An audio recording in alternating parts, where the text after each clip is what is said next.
Uganda's President Yoweri Museveni is seeking another mandate come January 2026. Museveni is eyeing his 8th consecutive term since seizing power in 1986. Come and you stand around here, and I don't have the strength to go and stand there. It is against this backdrop that the former rebel leader has had tongue-wagging remarks touching on Kenya-Uganda relations and the right to access the Indian Ocean when he was unpacking his manifesto during the weekend. The political organization in Africa is so irrational. Some of the countries have no access to the sea.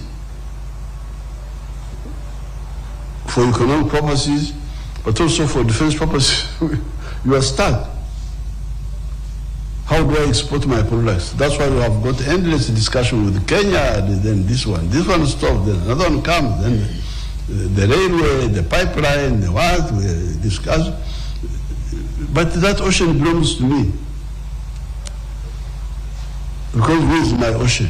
I'm entitled to that ocean. In the future, we are going to have wars.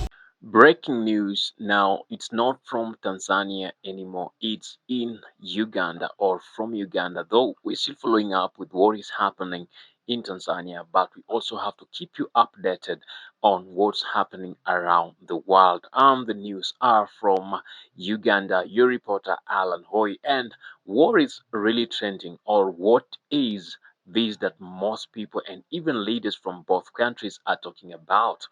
This is a statement or a communication made by His Excellency Yoweri Kaguta Museveni, claiming that he has a right to own the Indian Ocean. That is the ocean that borders Kenya, or Kenya borders the Indian Ocean that is within Mombasa.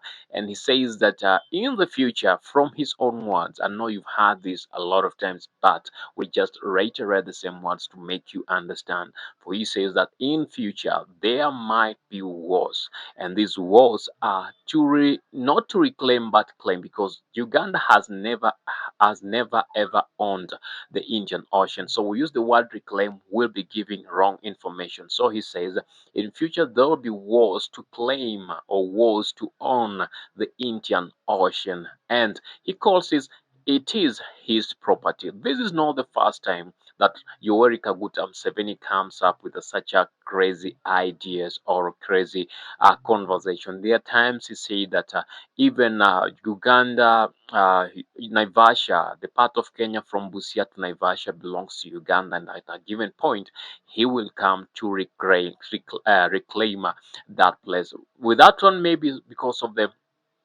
further documents that is the pre-colonial time and all that.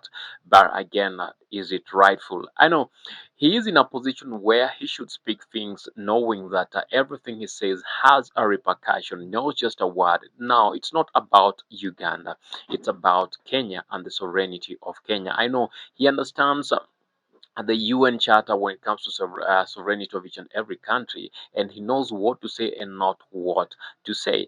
As he was saying that speech, I know there were very many people around him. Obviously, if it was a good thing, those people who were listening to him would have clapped, but we did not hear any clap from the people who are around him, because maybe number one, they feel like he's insane, and the speeches he's making or the comments he's making are more insane than the sanity or the insanity that he's bearing. And number two, maybe he's old enough, he doesn't really understand. He doesn't really understand what it means to say whatever he's trying to say.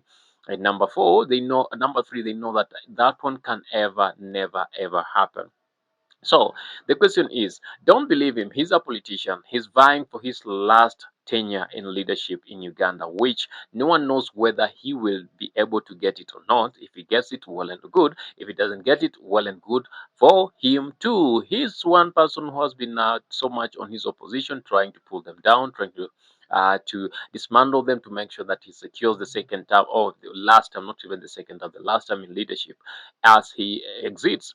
And he was supported by his son, who is the general, who is the main man when it comes to the Uganda Defense Forces, the General Muhozi, who says he will do and honor what his father has said. But remember, politics is a game of lies, and every politician will say something that he knows will win him favor, for his people to vote him. But this one is beyond crazy, Mr. Museveni. This one is beyond crazy, Mr. President. You would have said that maybe part of Western belongs to Uganda. Most Ugandans would have believed you if you would have told them that. But you're telling them that the Indian Ocean belongs to Uganda and you have all the rights to own it. Are you talking as an individual, or are you talking for the sake? Are you talking for uh, are you representing Ugandans, or are you talking to justify or fulfill some whatever? Have you been dreaming that you are swimming in the Indian Ocean of recent, and you feel like, wow, this is the right time for me to tell people my dreams? If you're dreaming of swimming in the Indian Ocean, you would have simply called President Ruto, William Samoei Ruto, and told him, my brother, I would like to spend at least a month at the Indian Ocean swimming and feeling how salty that water is, then come back to my country and be elected as the president for the last time. That would have made a lot of sense. But you're saying that you will fight all through. Where will you start this from? Where will you start this from?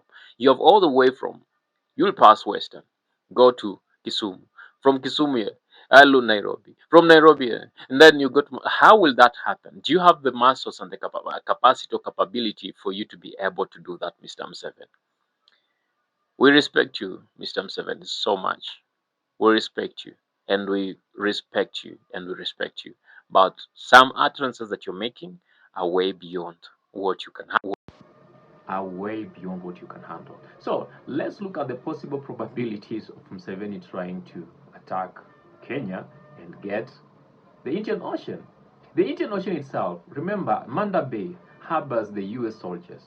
The Kenyan Navy force is trained by the US soldiers. So let's not get ourselves to that, because if we talk about that, then that won't even match what Museveni wants to take.